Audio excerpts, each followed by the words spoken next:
Assalamualaikum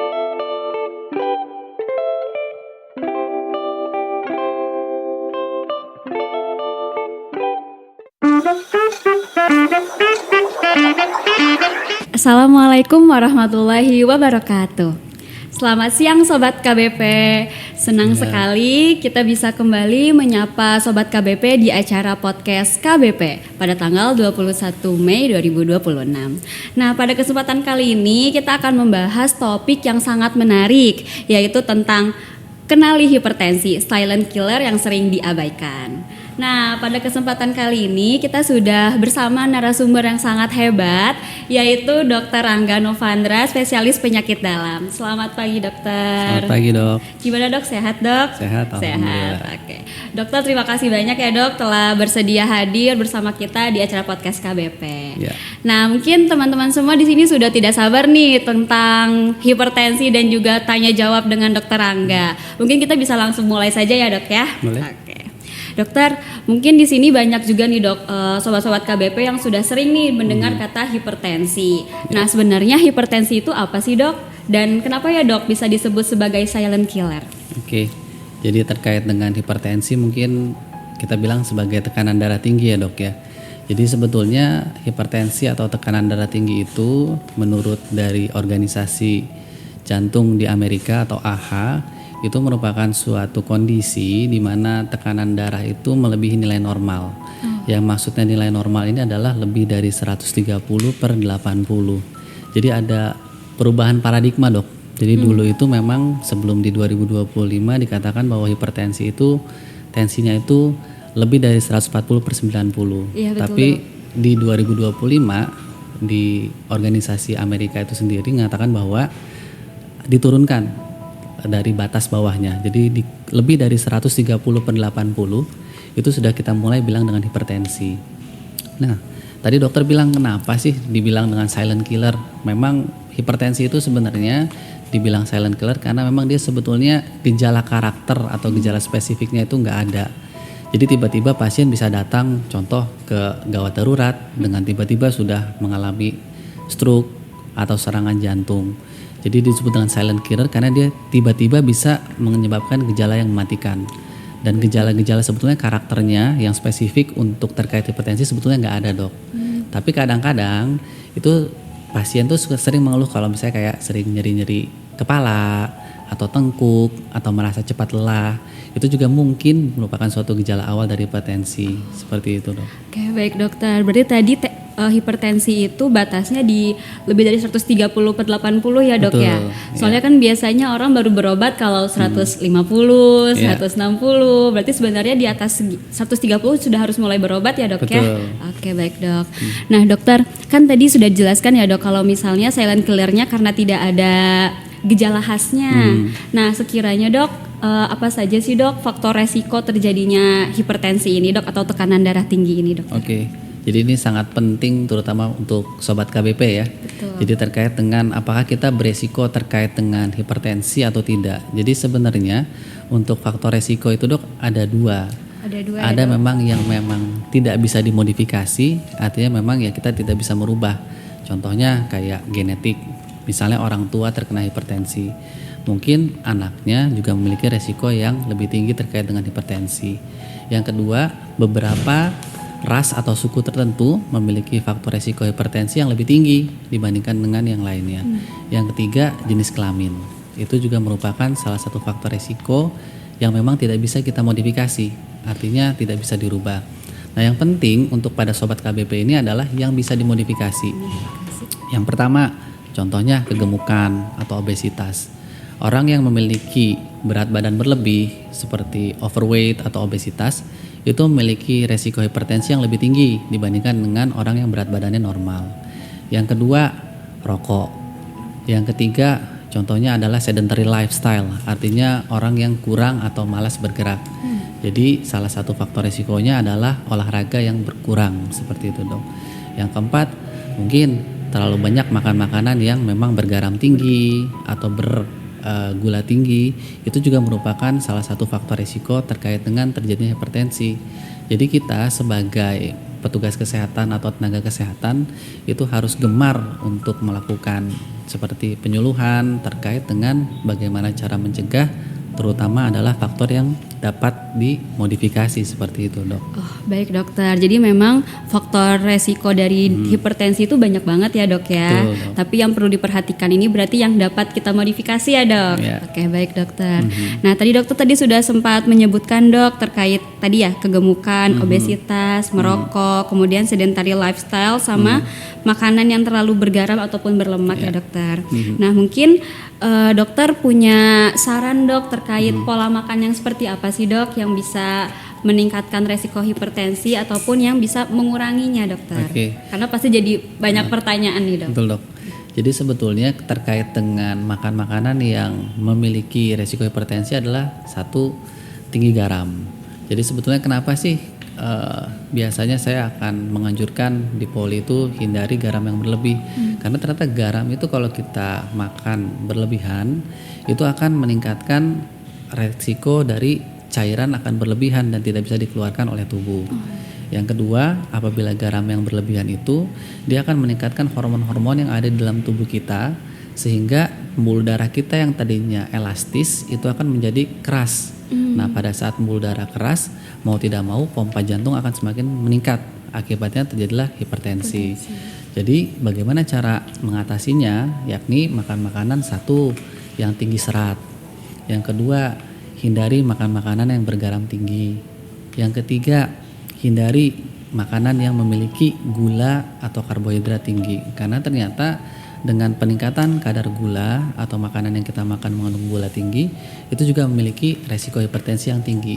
Jadi sebetulnya di WHO sendiri atau di perkumpulan jantung di luar negeri, itu sebenarnya sudah ada pedomannya dok. Oh iya dokter. Jadi terkait dengan diet yang diperuntukkan untuk mencegah hipertensi, namanya adalah DASH. Jadi DASH itu sendiri adalah salah satu cara untuk menurunkan resiko hipertensi pada pasien-pasien yang beresiko seperti itu dok. Baik dokter. Sekiranya dok kalau untuk sehari-hari ya dok, kan mungkin kita ada nih batasi garam. Yeah. Tapi mungkin orang-orang juga bingung dok, garamnya tuh sebenarnya segimana sih dok yang diperbolehkan dokter? Mungkin ada saran atau tips dokter? Jadi kalau misalnya terkait dengan garam, itu memang untuk panduan di Indonesia sendiri sebetulnya paling baik adalah kurang dari 1 sendok teh. Jadi maksimal 1 sendok teh seperti itu dok. Jadi tujuannya adalah tadi supaya tidak meningkatkan kadar garam yang mengakibatkan terjadi hipertensi. Baik dokter, berarti dalam 1 hari itu ya dok ya, Betul. kurang dari 1 sendok teh. Ya, bukan sekali makan 1 sendok teh ya dok ya. Tapi dalam 1 hari ya Iya, dok. betul. Nah ini mungkin bisa jadi PR juga nih buat sobat-sobat KBP terkait bagaimana cara kita mengatur ya dok ntar pola makan ini. Karena kan apalagi di Jawa Barat, di Bogor, Sunda paling sering kan makan makanannya asin ya dok. Betul. Jadi memang sebenarnya di riset kesehatan dasar di Indonesia sendiri di tahun 2018 dikatakan bahwa sebenarnya di Indonesia itu prevalensi hipertensi itu tinggi dok. Jadi sekitar 34%. Tinggi banget ya dok. Jadi artinya 1 dari 3 orang dewasa itu terkena hipertensi. Seperti itu dok. Baik dokter, jadi memang karena salah satunya utamanya dari gaya hidup juga Betul. ya dok ya. Ya. Baik dokter. Nah tadi selain makanan ya dok, tadi kan juga ada terkait sedentary lifestyle dok. Ya. Nah mungkin kalau untuk sekarang banyak orang yang hobinya mungkin rebahan atau banyak yang aktivitas kerjanya lebih sering duduk ya dok. Ya. Nah sekiranya dok, apakah dokter ada tips dan mungkin untuk sobat-sobat KBP juga banyak yang bertanya kalau misalnya stres dok, stres kurang tidur itu apakah bisa mempengaruhi terkait darah tinggi ini dokter? Oke. Jadi sebenarnya tadi beberapa faktor yang bisa meningkatkan resiko stres. 1, pola makan. Yang kedua adalah pola istirahat. Yang ketiga adalah stres. Dan yang keempat adalah olahraga, kurang olahraga. Jadi kalau misalnya kita kurang istirahat atau stres, beban kerja tinggi, itu merupakan faktor resiko terjadi hipertensi. Karena di dalam tubuh kita ada yang namanya hormon kortisol dok. Nah kortisol itu berperan penting terkait dengan pengaturan sistem tekanan darah di tubuh kita. Kalau misalnya ternyata adanya gangguan seperti pola tidur, kemudian adanya gangguan seperti stres, kortisol itu akan meningkat. Dan peningkatan dari kadar hormon itu akan meningkatkan terjadinya tekanan darah yang meningkat seperti itu dok. Oh, berarti semuanya mempengaruhi karena tadi ya dok, hormon kortisolnya Betul, itu ya dok salah ya. satu hormonnya Salah kortisol. satunya. Betul. Oke dok. Kemudian kalau misalnya hormon kortisol ini ataupun hormon yang terkait stres ini ya dok, itu apakah bisa juga jadi meningkatkan resiko terjadinya peningkatan berat badan dokter? Karena biasanya sering ya dok, pasien-pasien datang bilangnya kurang tidur, terus berat badannya naik, waktu dicek tensinya ternyata tinggi dok. Ya. Jadi kalau misalnya untuk hormon kortisol sendiri sebetulnya memang lebih terpengaruh terkait dengan tensinya itu sendiri dok. Tensinya dok. Jadi kalau misalnya tadi mungkin berat badannya naik bukan karena hormonnya tapi karena cemilannya kan Karena ya dok. stresnya ya dok stres, ya. kadang-kadang kan ada makanan sedikit dimakan. Padahal ternyata makanan yang kita makan itu mengandung tinggi gula atau tinggi garam sendiri dok. Oh begitu, baik dokter. Jadi memang faktornya dan penyebabnya itu bervariasi tapi saling berkesinambungan ya dok ya. Oh baik dokter. Berarti kalau gemuk itu biasanya paling sering karena cemilan-cemilan nih ya. Begadang, susah tidur, nyemil, ternyata tinggi garam, tinggi gula ya dok ya. Baik dokter. Nah dokter, nah untuk darah tinggi ini dok sebenarnya bisa nggak sih dok terjadi di usia muda?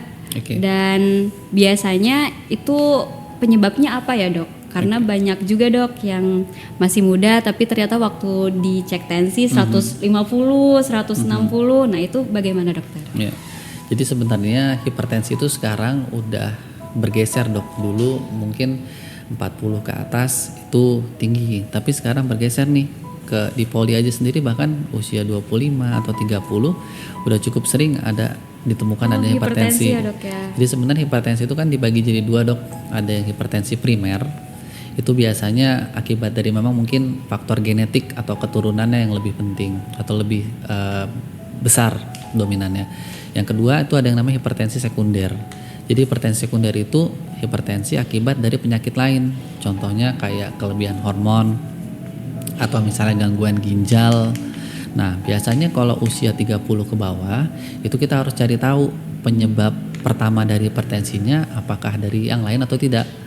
Kan juga cukup banyak kita dapatkan. Saya sering tanyakan gimana pola hidupnya dia, gimana makan makanannya, atau apakah sering minum minuman kaleng-kaleng gitu seperti itu dok ya. Karena memang ternyata beberapa jenis minuman yang tinggi gula yang sering dijajakan mungkin ya dok, itu juga akan meningkatkan terjadi hipertensi. Yang tersering adalah biasanya kalau usia 30 atau misalnya 35 ke bawah, biasanya dia ada gangguan di fungsi ginjal. Atau yang kedua gangguan hormon. Nah, peningkatan hormon yang memang secara tinggi itu bisa meningkatkan terjadinya hipertensi. Atau yang ketiga, gangguan aliran darah ke ginjal. Jadi kalau misalnya usia muda udah hipertensi, kita harus berpikir kira-kira apakah ada gangguan lain yang bisa menyebabkan terjadinya hipertensi. Oh, baik dokter. Jadi sebenarnya memang bisa ya dok ya terjadi di usia muda karena sudah ada pergeseran trennya ya dok ya. Tapi memang kalau untuk yang usia muda berarti bukan cuma tentang masalah karena sering begadang atau misalnya karena sering masih stres juga ya dok, tapi bisa juga karena penyebab lain yang harus dicari tahu ya dok ya. Baik dok. Nah dokter, kalau untuk pasien-pasien dengan darah tinggi nih dok, misalnya baru pertama kali dia dicek nih di klinik, langsung tuh tensinya ternyata tinggi, kemudian dicek lagi di besokannya masih tetap tinggi. Nah sekiranya dok, pasien-pasien seperti ini apakah harus langsung minum obat atau bisa mengubah pola hidup dulu atau bagaimana dokter? Ya, jadi sebenarnya tadi yang di pengertian hipertensi juga tadi saya mau tambahkan memang tekanan darahnya itu harus lebih dari 130/80 dan dalam 2 episode yang berbeda dok. Harus 2 episode berbeda ya dok ya? 2 kali pengukuran, 2 episode yang berbeda. Nah, kalau misalnya memang ternyata pada saat dilakukan pemeriksaan itu ternyata tensinya tinggi, ya kita harus berpikir dulu nih kira-kira ada nggak resiko terkait dengan penyakit jantung atau stroke, atau kita bilang ada namanya resiko cerebrovascular disease. Karena kalau misalnya memang ternyata tinggi, kita harus langsung berikan terapi terlebih dahulu.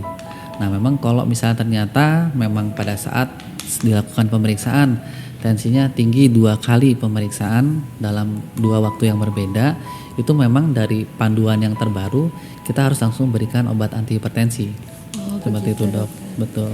Jadi nggak bisa yang baru pola makan dulu ya Betul. dok ya. Jadi kalau misalnya tadi selain dari obat hipertensi itu sendiri, kita akan langsung barengkan dengan tadi modifikasi daripada gaya hidup itu sendiri dengan cara tadi makannya, olahraganya.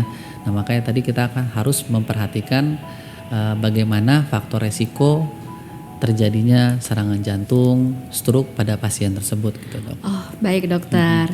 Nah ini bisa jadi penting juga nih ya buat sobat KBP bahwa ternyata tadi tekanan darah tinggi itu baru bisa dikatakan hipertensi setelah 2 kali pemeriksaan di episode berbeda dan juga di waktu yang berbeda. Nah nanti akan diperiksa lagi nanti sama dokternya ya terkait faktor resiko tadi yang cerebrovaskular, jadi yang bagian otak, jantung, pembuluh darah. Kalau misalnya resikonya tinggi harus langsung diberikan obat antihipertensi. Nah dok, kalau obat antihipertensi ini mungkin banyak yang nanya juga nih tentang sama sobat KBP. Itu harus diminum setiap hari kah? Atau boleh pas waktu lagi ada gejala aja dokter? Ini pertanyaan yang sering ditanyakan juga nih dok. Ini boleh nggak kalau lagi ada gejala aja atau enggak? Iya dok, betul. Padahal kan pas tadi lagi kan pusing pada aja pusing, gitu. ya, atau lagi ada gejala nggak nyaman gitu Iya, ya. betul, Jadi dokter. sebetulnya memang karena dia silent killer, jadi sebetulnya harus diberikan atau diminum setiap hari dan memang harus dalam waktu yang teratur. Jadi tujuannya adalah supaya memang tadi pencegahan terkait dengan komplikasi hipertensi.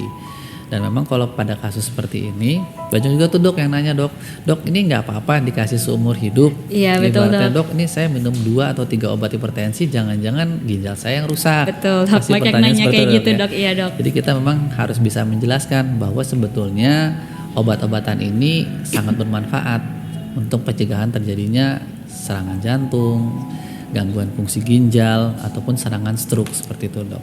Baik dokter, berarti tadi batasnya emang setiap hari ya dok ya. betul. Dan sobat KBP tenang aja kalau misalnya ternyata terdiagnosis darah tinggi kemudian diberikan obat darah tinggi, itu dokternya meminta untuk diminum setiap hari, memang harus seperti itu ya dok ya, karena kalau tidak diminum setiap hari nanti takutnya jadi meningkatkan resiko komplikasi ya dok, berarti seperti itu ya dok ya. Baik dok, kemudian dokter kalau untuk obat darah tinggi ini biasanya untuk teman-teman yang misalnya memiliki darah tinggi itu harus rutin kontrolnya itu setiap berapa lama ya dok ya? Oke.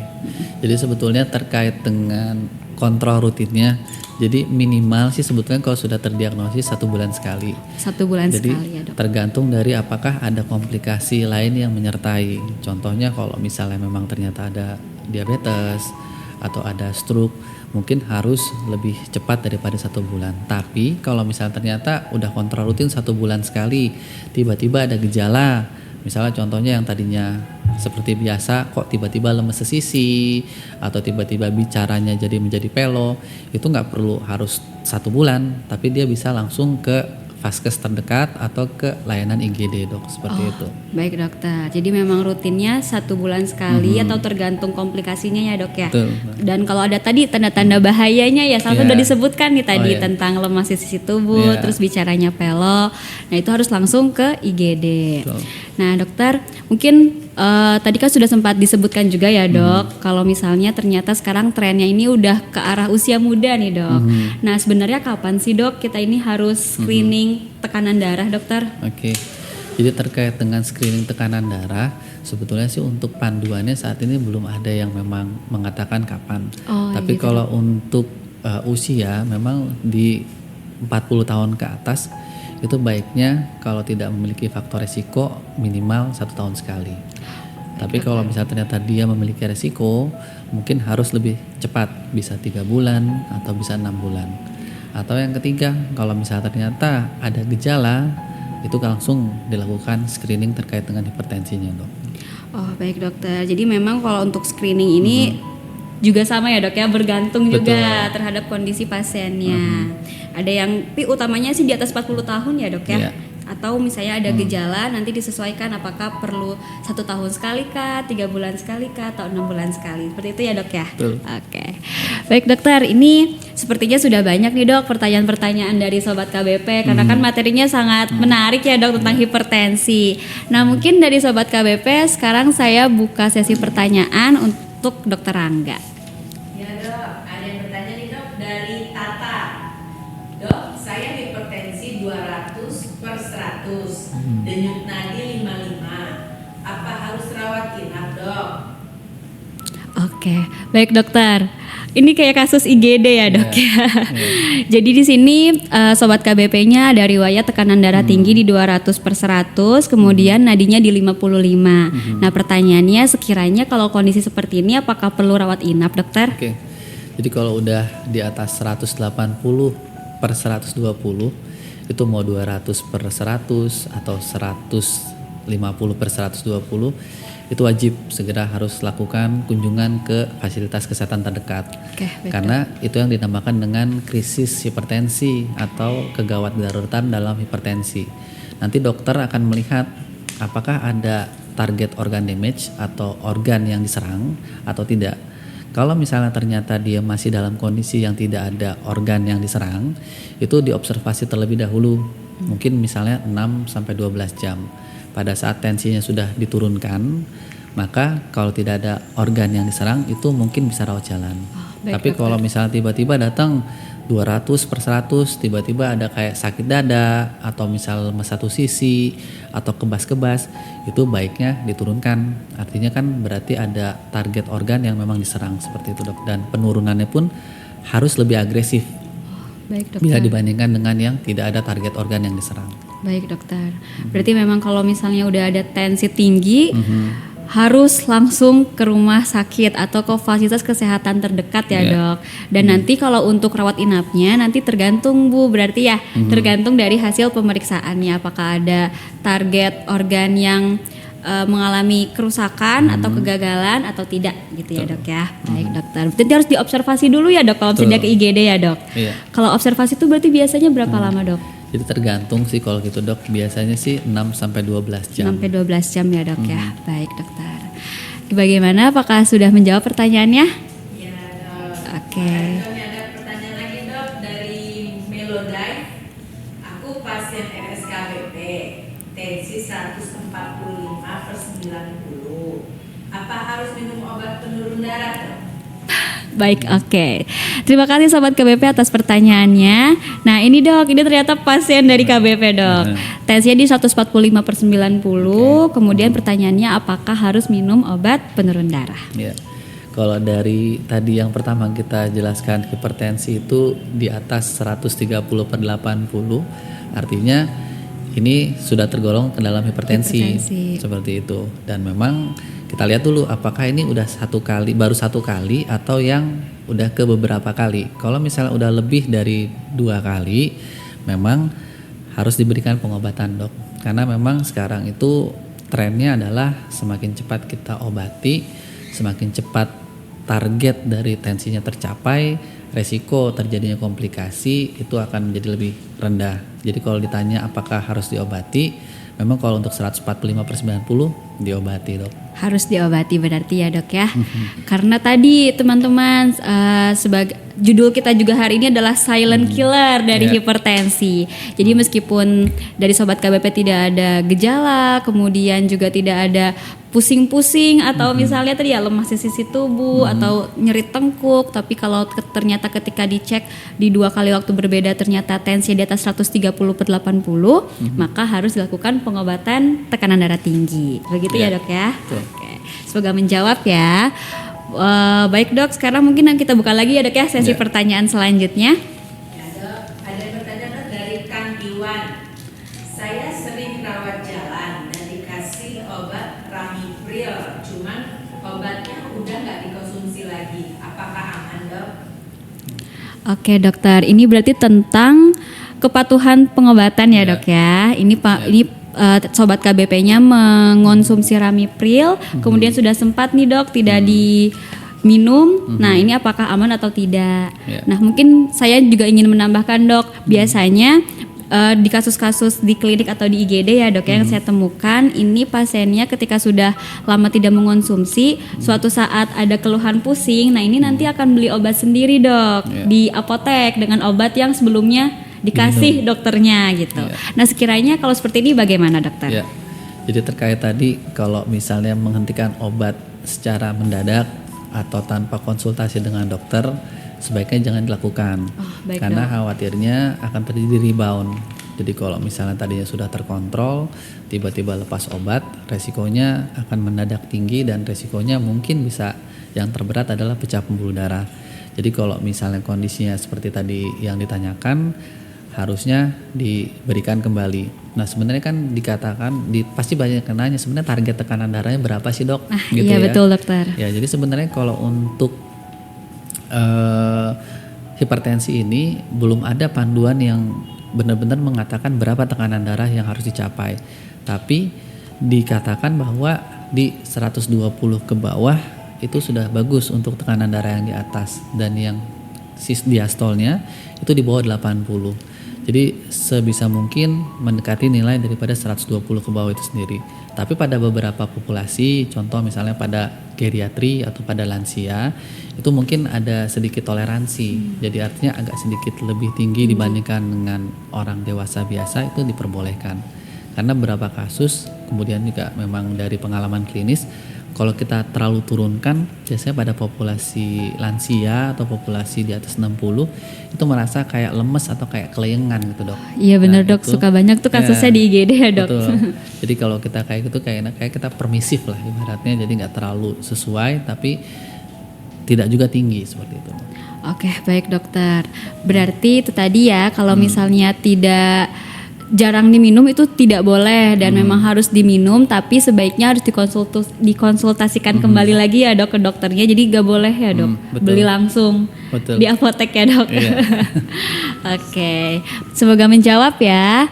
Oke, boleh kita buka lagi sesi pertanyaan selanjutnya untuk dokter Rangga. Ya dok, ada yang bertanya lagi dari Aziza Hiwani.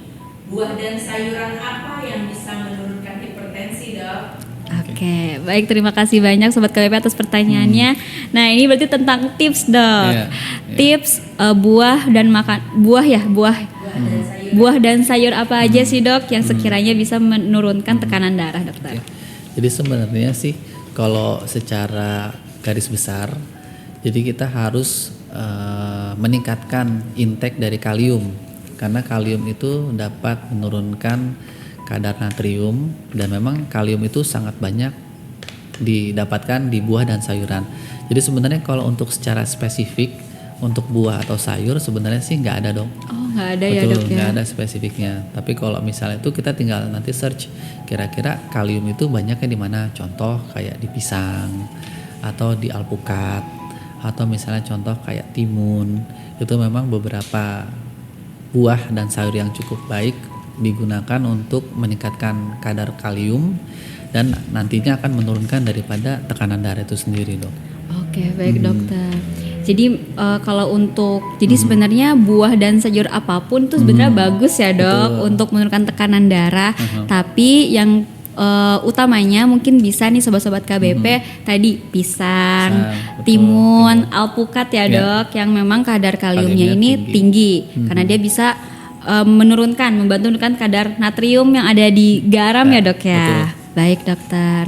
Kemudian dok, selain buah sayur mungkin ada makanan lain dok yang bisa menurunkan tekanan darah tinggi dok? Kalau makanan lain sih sepertinya enggak ya dok. Enggak ya dok ya. Karena sebenarnya prinsipnya tadi kurangi garam, kurangi gula, tingkatkan intake kalium. Baik dokter. Jadi memang dari pola makan secara keseluruhan ya dok, dan juga pola hidup. Baik dokter. Selanjutnya mungkin ada pertanyaan lagi, banyak nih dok. Ya dok, ini ada lagi dok, masih dari Mbak Aziza Yuwani.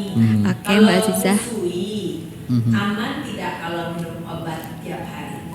Oke, baik dok. Berarti ini tentang tekanan darah tinggi pada ibu hamil atau menyusui ya dok ya. Nah itu sekiranya bagaimana dokter? Apakah aman dok? Jadi memang kalau misalnya terkait dengan kehamilan, terkait dengan menyusui, itu biasanya dokter akan memberikan yang paling aman. Artinya kalau misalnya kayak laki-laki kemudian dia tidak menyusui, tidak hamil, itu sebenarnya banyak hampir semua golongan obat bisa. Tapi kalau misalnya terkait dengan yang menyusui, itu diharapkan nanti obat tensinya atau hipertensinya itu yang memang tidak masuk ke dalam ASI. Jadi memang beberapa obat hipertensi itu cukup aman terkait dengan yang menyusui. Yang lebih agak sulit adalah pada saat kehamilan, karena pada saat kehamilan hampir semua jenis atau misalnya banyak jenis obat hipertensi itu akan masuk ke dalam plasenta atau ari-arinya. Jadi diberikan obat masih aman seperti yang nanti dianjurkan oleh dokter yang dikonsulkan, Dok. Oke, baik dokter. Jadi memang untuk pasien sobat-sobat KBP yang mungkin sedang hamil atau yang sedang menyusui namun memiliki risiko darah tinggi atau penyakit darah tinggi ya dok, ini memang tetap harus diobati ya. Dan obat-obatannya nanti ketika dikonsulkan kepada dokter itu insya Allah aman, dipilih yang paling aman, disesuaikan dengan kondisi hamil dan menyusuinya agar tidak masuk ke plasenta ataupun ke ASI gitu. Baik, kemudian apakah ada pertanyaan lagi untuk Dokter Rangga? Ya, masih ada dok dari ruangperempuan.id. Boleh. Kenapa obat hipertensi harus diminum kontinu dok? Apa efeknya? Oke. Baik, terima kasih banyak Sobat KBP atas pertanyaannya. Mungkin ini kita jadinya sedikit recall ya dok terkait bagaimana penggunaan obat antihipertensi yang memang banyak yang bilang seumur hidup gitu dokter. Nah, boleh dokter dijelaskan kembali ke Sobat KBP. Jadi sebenarnya kalau misalnya kenapa diminum dalam jangka waktu yang panjang, karena tadi pada saat kita ada hipertensi itu untuk menghindari resiko-resiko komplikasi. Diminum dalam jangka waktu yang panjang karena tadi memang terkait dengan hipertensi ini merupakan suatu penyakit yang kronik. Dikhawatirkan pada saat kita melepas obat tanpa berdiskusi dengan dokter, resikonya adalah rebound, artinya tekanan darah muncul kembali atau bahkan bisa lebih tinggi daripada yang awal. Nah, pada saat itu komplikasi yang paling mungkin terjadi bisa jadi kayak serangan jantung ataupun stroke. Makanya memang dalam jangka waktu yang panjang itu memang obat hipertensi akan diminum. Tapi contoh misalnya beberapa pasien saya juga misalnya yang pertama kegemukan, kemudian kurang olahraga.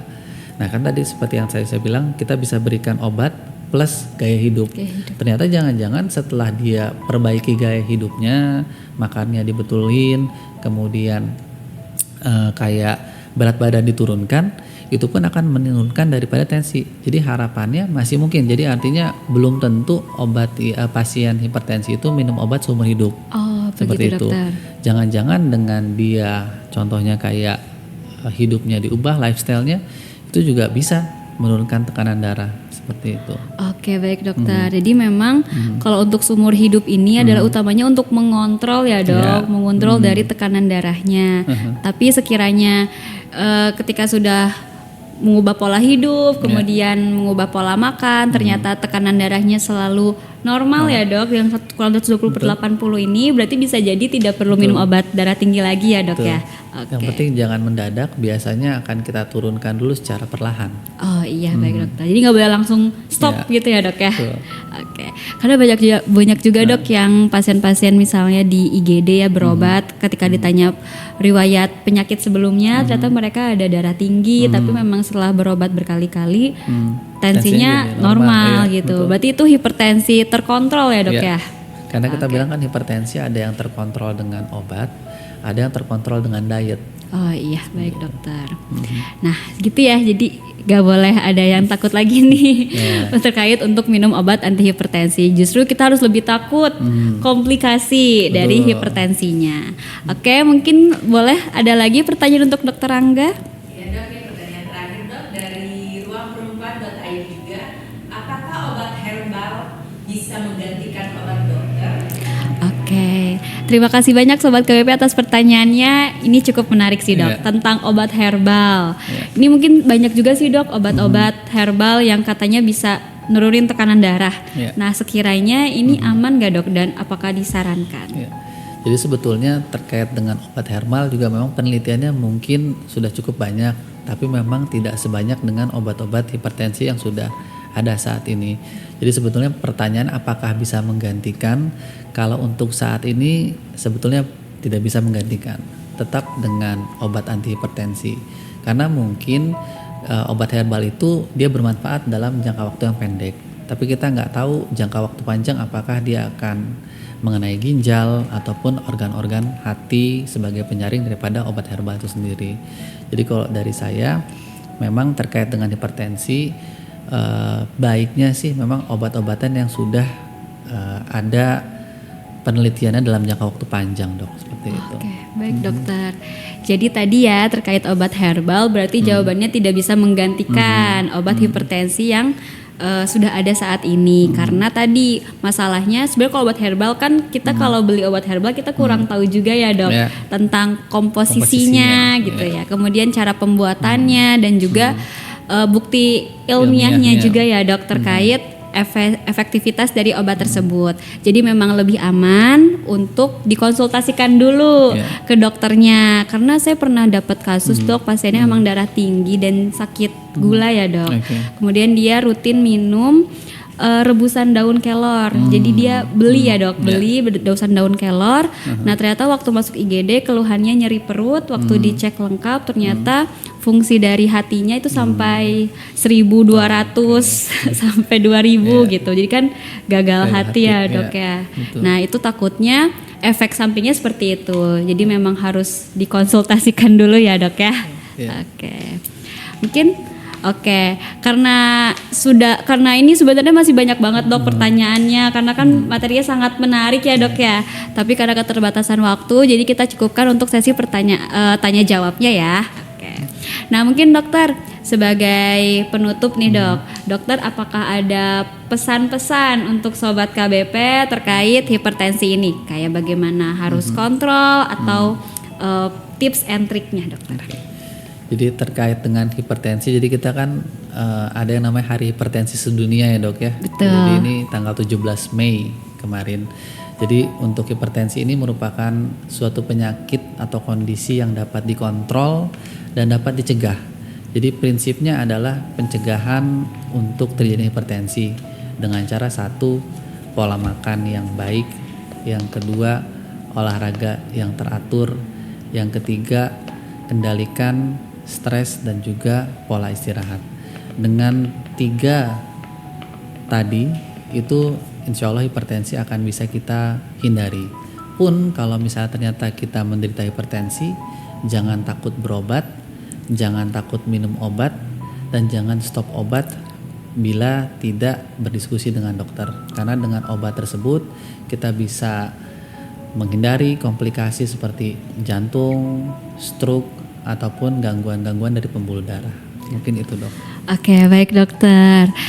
Ini memang Hari Hipertensi Sedunia luar biasa banget ya dok ya, karena diperingati oleh banyak banyak populasi di Indonesia. Oke, baik dokter. Sebelumnya terima kasih banyak atas semua ilmunya yang tumpah-tumpah nih dok buat Sama-sama, dok. sobat KBP semua.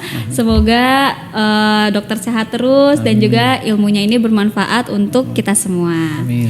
Nah, mungkin cukup sekian ya podcast untuk hari ini. Semoga bermanfaat dan sampai berjumpa di podcast selanjutnya. Selamat siang sobat KBP. Assalamualaikum warahmatullahi wabarakatuh. Waalaikumsalam.